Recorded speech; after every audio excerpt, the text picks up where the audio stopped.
हरे कृष्ण कृष्ण कृष्ण हरे हरे, हरे राम राम राम हरे हरे।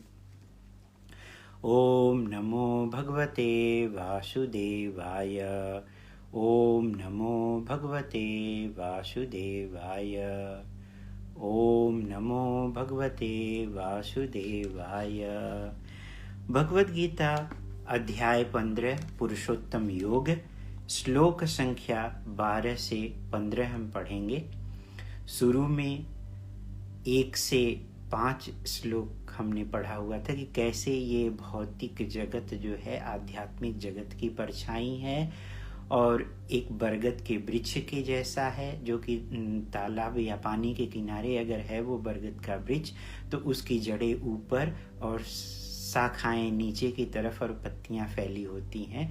जो इस वृक्ष को जानता है वह वेदों का ज्ञाता है और इसको ज्ञान की कुल्हाड़ी से ज्ञान का धार लगा करके वैराग्य की कुल्हाड़ी से इसको शाखाओं को कट करके हमें ओरिजिनल रूप पे जाना है, ताकि हम आध्यात्मिक जगत को प्राप्त कर सकें। और जो मोह द्वंद मिथ्या अहंकार से रहित है वही वहाँ पहुँच सकता है। फिर भगवान बता रहे हैं कि कैसे जीव जो है एक शरीर से दूसरे शरीर में जाता है। तो वो बता रहे हैं कि हमारा जो जगत है आध्यात्मिक जगत, वहाँ चंद्रमा और सूर्य के प्रकाश से नहीं प्रकाशित होता है, वह स्वतः ही दिव्यमान है। लेकिन जो जीव है वो भगवान का अंश है, अर्थात सनातन होते हुए भी वह इन अपने 6 इंद्रियों मन और 5 इंद्रियों मिलाकर के 6 इंद्रियों के साथ वह घोर संघर्ष कर रहा है इस भौतिक जगत में। और एक शरीर से दूसरे शरीर प्रकृति के तीनों गुणों के प्रभाव के कारण वह ट्रांसमाइग्रेट कर रहा है। और उसके बाद फिर जो बुद्धिमान है वह इस बात को समझ सकता है, और जो बुद्धिमान नहीं है, जो इस भौतिकता में लिप्त है, वो इस बात को बिल्कुल ही नहीं समझ सकता है। ये बात भगवान भगत बता रहे हैं। उसके बाद फिर वो बता रहे हैं कि मैं किस तरह से मैं पालन करता हूँ इस भौतिक जगत का, या जो भी सृष्टि का वो पालन करता कैसे है। तो हम 12वां श्लोक पढ़ रहे हैं। यत आदित्यगतं तेजः जगत् भासयते अखिलं यत् चंद्रमासि तत् यच्च अग्नौ तत्तेज विधि मामकम्। सूर्य का तेज जो सारे विश्व के अंधकार को दूर कर रहा है मुझसे ही निकलता है, भगवान से ही वो तेज निकल रहा है। और चंद्रमा तथा अग्नि के तेज भी मुझसे उत्पन्न होते हैं।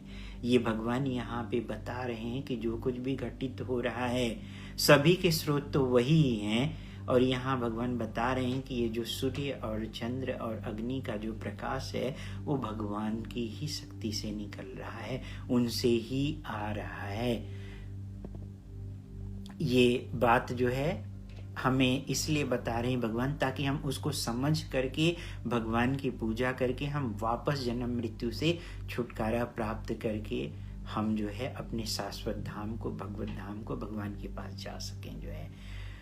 तो जो सौर मंडल है वो भगवान के ही आध्यात्मिक जगत से ही जो प्रकाश निकल रहा है उससे ही सूर्य और चंद्रमा को प्रकाश मिलता है। और भगवद गीता में भगवान बोलते हैं 10वें अध्याय में, जब वो अपने ऐश्वर्य को बता रहे हैं तब वो बोलते हैं कि नक्षत्राणहं शशि, नक्षत्रों में जो है तारा मंडलों में मैं जो हूँ चंद्रमा हूँ। और सूर्य का तेज भी उनसे ही आता है, जो कि सूर्य जो है वो हमारी दिन की क्रियाकलाप जो है स्टार्ट होता है सूर्योदय से। तो और चंद्रमा से ही जो है वो शीतलता मिलती है, और जो अग्नि है उसी से ही हम सब कुछ जीवित, हम सभी प्राणी जीवित रहते हैं। तो सूर्य चंद्र और अग्नि के बिना मुश्किल है जीवन को चला पाना। हम लोग मृतक हो जाएंगे अगर सूर्य का प्रकाश नहीं मिले। तो वो भगवान यहाँ बता रहे हैं कि कैसे जीव का वो पालन करता है सूर्य चंद्र और अग्नि को जो है प्रकाश दे करके। तो ये बात को जो है जो समझता है वह भगवान की सेवा में लगता है। फिर आगे 13वें श्लोक में भगवान बोल रहे हैं कि गाम आविश्य च भूतानि धारयामि अहम ओजसा पुष्णामि च औषधि सर्वाः सोमः भूत्वा रस आत्मक। मैं प्रत्येक लोक में प्रवेश करता हूँ, मेरी शक्ति से सारे लोक जो है अपनी कक्षा में स्थित होते हैं। मैं चंद्रमा बनकर समस्त वनस्पतियों को जीवन रस प्रदान करता हूँ। तो यहाँ पे भगवान जो है किस तरह से पालन कर रहे हैं, सारे जो लोक हैं। ये एक तरह से देखा जाए तो एक मुट्ठी में, प्रभुपाद जी एग्जाम्पल देते हैं कि मुट्ठी में अगर धूल रख लिया जाए तो मुट्ठी के अंदर वो धूल जो है पूरा पड़ा रहता है, लेकिन जैसे उसको गिरा देंगे वो नीचे गिर जाएगा। और तो ये जो लोक हैं वो अपने जितने भी ग्रह नक्षत्र तारे ये सब कुछ जो है अपने अपने लोकों में स्थित हैं, और वो अपनी कक्षा में ही वहीं पे ही वो घूम रहे हैं। ये सबको जो शक्ति मिले वो भगवान की शक्ति से। कैसे इसको समझा जा सकता है? भगवान के विराट रूप के द्वारा ही समझा जा सकता है कि ये सब कुछ जो हो रहा है, पूरा ब्रह्मांड, जितने भी ब्रह्मांड, एक नहीं ब्रह्मांड है, अनेक ब्रह्मांड है, और अनेक ब्रह्मांडों में एक एक सूर्य हैं। सभी ब्रह्मांडों में एक एक सूर्य हैं, तो उन सभी सूर्य को जो है प्रकाश कहाँ से मिल रहा है? भगवान से ही मिल रहा है। और फिर ये जो कुछ भी ऑर्बिटल के अंदर तैर रहे हैं, हवा के अंदर एक एक ग्रह जो है, नक्षत्र तारे, ये सब कैसे भगवान की ही शक्ति से वो लटक रहे हैं, वहीं पे ही घूम रहे हैं। इस बात को कोई समझ नहीं सकता है। अगर वो नहीं करें तो वो सब कुछ जो है खत्म हो जाएगा, कोलैप्स हो जाएगा। तो जो जीव है वो एक शरीर से निकल करके दूसरे शरीर में, एक ग्रह से दूसरे ग्रह में वो भटकता रहता है। तो यहाँ पे ये इम्पॉर्टेंट है कि ब्रह्म संहिता में भगवान के बारे में बताया गया कि वो कैसे जो है हर एक ग्रह में जाते हैं। तो जो भगवान के प्रथम पुरुष अवतार हो गए महाविष्णु, जिनको कारणों दक्षई विष्णु भी बोला जाता है, उनके सांस लेने से अनेक ब्रह्मांड निकलते हैं, उनके रोमकूपों से ब्रह्मांड निकलते हैं। जब वो सांस छोड़ते हैं तो ब्रह्मांड निकलते हैं, जब वो सांस अंदर लेते हैं तो पूरे ब्रह्मांड उनके अंदर चले जाते हैं।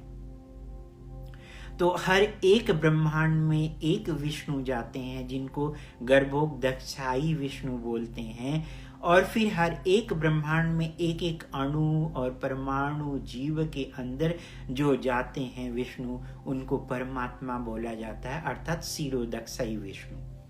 तो शिरोदक्षई विष्णु के ही कृपा से ही, उनकी ही शक्ति से जो है इलेक्ट्रॉन, प्रोटॉन, न्यूट्रॉन अपनी कक्षा में घूमता है। वैज्ञानिक लोग खोज कर रहे हैं, लेकिन अभी तक पता नहीं चल पाया। वो इसलिए नहीं पता चल पाया क्योंकि भगवान की तरफ जब जाएंगे तभी तो समझ में आएगा। ये वेदों के ज्ञान से ही हमें पता चलेगा, सही जगह से, प्रामाणिक जगह से जब हम लेंगे तो। और साथ में ये भी जो भी चर और अचर वस्तुएं हैं, सब कुछ भगवान से ही निकला हुआ है, और उनके ही कृपा से, शक्ति से ही जो है सब कुछ फिक्स हुआ है। जो चंद्रमा बन करके समस्त वनस्पतियों को जीवन रस प्रदान कर रहे हैं, कैसे? चंद्रमा से ही जो है कि प्रकाश से ही फल, सब्जियां, तरकारियां, ये सब कुछ तैयार होता है। अलग अलग जो स्वाद तैयार होते हैं भोजन के लिए, वो सब कुछ चंद्रमा के प्रकाश के ही द्वारा होता है। जब आप देखेंगे, कभी आप ऑब्जर्व करिए, सब्जी लगाते हैं, उगाते हैं, तो आप देखेंगे कि जब कृष्ण पक्ष रहता है तो सब्जियां कम आती हैं, जब शुक्ल पक्ष रहता है, चंद्रमा का प्रकाश ज़्यादा रहता है, तो सब्जियां ज़्यादा तैयार होती हैं, क्योंकि वो चंद्रमा का प्रकाश उनको मिलता है, और इसलिए वो सब्जियां ज़्यादा तैयार होती हैं। या फल अच्छे से, जो अलग अलग स्वाद मिलते हैं, वो चंद्रमा के ही द्वारा मिलता है, जो कि भगवान की ही शक्ति से चलता है। अब उसके आगे भगवान बता रहे हैं कि कैसे, और डीपली वो जाकर के बता रहे हैं कि 14वें श्लोक में, अहम वैश्वानरः भूत्वा प्राणिनां देहम आश्रितः प्राण अपान समायुक्त पचामि अन्नम चतुर्विधम। तो यहाँ पे भगवान बोल रहे हैं कि मैं समस्त जीवों के शरीरों में पाचन अग्नि, जिसको कि वैश्वानर बोला जाता है, वही वो स्वयं है। और श्वास प्रवास जो कि प्राण वायु है, अर्थात ये में रहकर 4 प्रकार के अन्नों को पचाते हैं। तो हमारे अंदर खुद की शक्ति नहीं कि हम अन्न पचा सकें, ये भगवान की ही कृपा से हम अन्न को पचा सकते हैं। जो प्राण की वायु है वो भगवान की कृपा से ही आती है। तो जो आयुर्वेद के अनुसार जो है आमाशय में पेट में अग्नि होती है, जिसे जठराग्नि बोला जाता है, वहाँ जो भोजन को पचाती है और उसी अग्नि के प्रज्वलित होने से ही भोजन पचता है। और जब जिसको दिक्कत होती है उसको वो भोजन नहीं पचा सकता है। और ये भगवान के प्रतिनिधित्व के रूप में वो आते हैं, जो अग्नि जो आती है जठराग्नि या जो वैश्वानर जो भगवान बता रहे हैं यहाँ पे, वो उनकी ही। और वेदों में भी यही बात बताया गया हुआ है। बृहद आरण्यक उपनिषद में 5.9.1 में भी इसी बात की पुष्टि की गई है कि अयम अग्नि वैश्वानरो यो अयर्मन्तः पुरुषे येनेदम अन्न पच्यते। परमेश्वर या ब्रह्म अग्नि रूप में आमाशय में स्थित हैं और समस्त प्रकार की अग्नि को अन्न को पचाते हैं। ये भगवान की ही कृपा से ही ये संभव हो सकता है।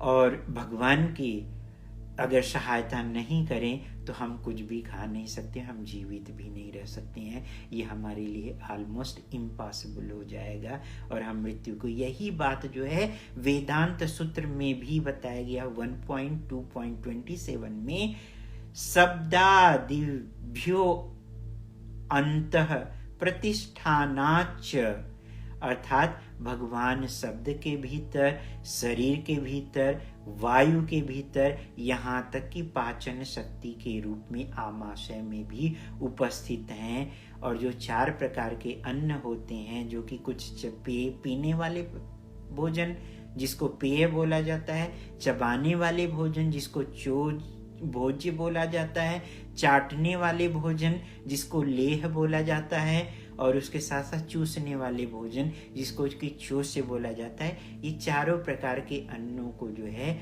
भगवान जो है पचाने की शक्ति देते हैं, उनसे ही ये शक्ति आती है। दूसरे शब्दों में ये हम बोल सकते हैं कि भगवान की ही कृपा से ही भोजन पचता है। ये इसलिए भगवान बता रहे हैं कि ताकि उनकी महिमा को हम समझ सकें और उनके श्री चरणों में लग सकें और जन्म मृत्यु के चक्कर से निकल करके हम वापस जो है अपने धाम को जा सकें, जिससे कि हमें शाश्वत शरीर मिल सके। उसके बाद 15वें श्लोक में भगवान बता रहे हैं, जो कि वेदों का क्या कारण है आने का, वो बता रहे हैं भगवान।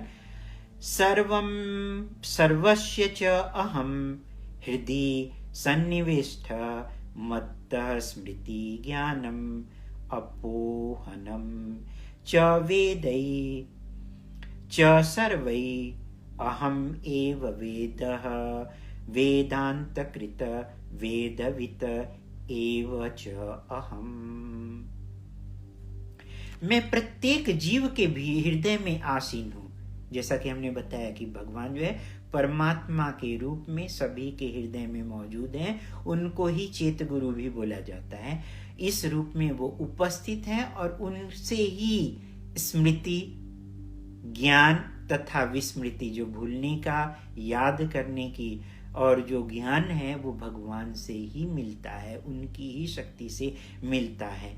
मैं ही वेदों के द्वारा जानने योग्य हूँ। निसंदेह मैं वेदांत का संकलन करता हूँ और समस्त वेदों का जानने वाला हूँ, क्योंकि भगवान से ही वेद निकला हुआ है और वही वेदों में है और उनको ही जानने के लिए वेद दिया गया हुआ है। और वेदों का जो भाष्य है, जो कि कमेंट्री है, वह श्रीमद् भागवतम है। श्रीमद् भागवतम में बहुत ही डिटेल में भगवान की महिमा के बारे में बताया गया हुआ है। तो जो श्रुति, स्मृति, पुराण, ये जो कुछ भी हैं, ये भगवान को जानने के लिए ही बनाया गया हुआ है। और भगवान इसलिए दिए हुए हैं वैदिक ज्ञान, ताकि हम उनकी महिमा को समझ सकें और उनको हम प्राप्त कर सकें, उनको जानने के लिए उत्सुक हो सकें, और वो ज्ञान प्राप्त करके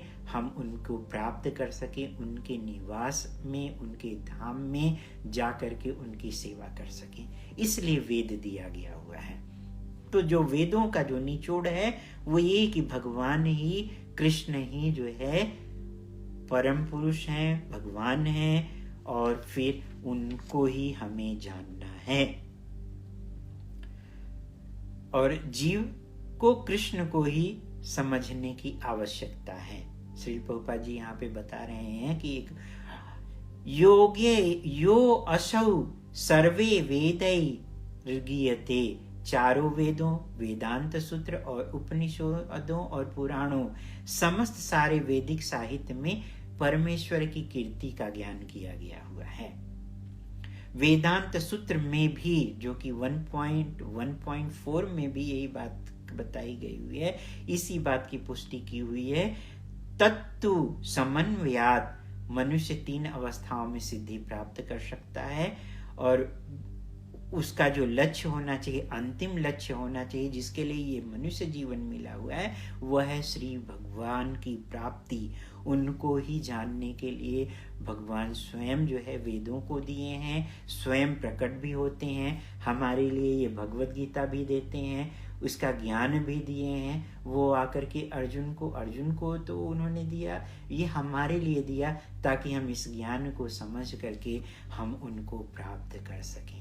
और भगवान को जानने के लिए जो कलयुग में सबसे बेस्ट मेथड है, वो है भगवान के नाम का जप। कलो न अस्ति, कलो न अस्ति, कलो न अस्ति रेव गतिरन्यथा, हरे नाम हरे नाम हरे नाम में केवलम। कलयुग में जो मुक्ति मिलने वाली है, जन्म मृत्यु बुढ़ापा और बीमारी से छुटकारा, यही मुक्ति कहलाती है। और ताकि हम वापस अपने शाश्वत शरीर को प्राप्त कर सकें, भगवत धाम को जा सकें, जहाँ से कि हमें दोबारा शरीर नहीं लेना पड़े। तो वो भगवान के नाम के जप के द्वारा ही हम कलयुग में मुक्ति प्राप्त कर सकते हैं। यही सबसे सरल और सुगम विधि है। क्यों? क्योंकि कलयुग में लोगों की आयु 50-60 साल है। लोग उसमें पढ़ाई लिखाई करेंगे, शादी विवाह करेंगे, जॉब करेंगे, या बच्चों को ग्रो करेंगे, या अपने को सेटल होंगे। इसलिए भगवान ने अपनी पूरी शक्ति जो है अपने नाम में डाल दिया। अभिनत्व नाम नामिनो। तो भगवान हरि का, कृष्ण का कोई भी नाम हमें मुक्ति दिला सकता है, लेकिन जो भगवत प्रेम उत्पन्न होगा वो हरे कृष्ण महामंत्र के जप से उत्पन्न होगा, जो कि कली संतरण उपनिषद में बताया गया हुआ है। हरे कृष्ण कृष्ण कृष्ण हरे हरे, हरे राम राम राम हरे हरे। इसी मंत्र का जप करिए, चांट एंड बी हैप्पी, और खुश रहिए। हरे कृष्णा। तो इसी के द्वारा हम भगवत प्राप्ति कर सकते हैं, और हमें प्रामाणिक गुरु की शरण में जाना चाहिए, उनसे हमें सीखना है। भगवत गीता के 4 अध्याय के 34वें श्लोक में बोलते हैं कि मुझे अगर जानना है तो प्रामाणिक गुरु के पास जाइए, उनकी विनीत भाव से सेवा करिए और उनसे प्रश्न पूछिए, और फिर उन्होंने सत्य को देखा है, वो आपको वो ज्ञान देंगे। तो हमें प्रामाणिक जगह जाना है और सत्य की खोज करनी है, और हमें गुरु की सेवा करते हुए जिज्ञासा करनी है। इस तरह से हम भगवत प्राप्ति कर सकते हैं। Chant and be happy. Hare Krishna Krishna Krishna Hare Hare, Hare Ram Ram Ram Hare Hare. आप लोगों को अच्छा लगे तो YouTube पे सब्सक्राइब करिए, लाइक करिए और शेयर करिए, कमेंट करिए। कोई प्रश्न है तो वो भी पूछिए, और जो लोग Facebook पे देख रहे हैं, आप लोग इसको फॉरवर्ड करिए, शेयर का बटन दबाते रहिए, ताकि अन्य लोग भी इसका लाभ उठा सके। हरे कृष्णा। श्रील प्रभुपाद की जय। श्रीमद् भगवद गीता यथारूप की जय। गौर प्रेमानंदी हरि हरि बोल। वाञ्छाकल्पतरुभ्यश्च कृपा सिन्धुभ्येव च पतितानां पावनेभ्यो वैष्णवेभ्यो नमो नमः। अनंत कोटि वैष्णव वृंद की जय।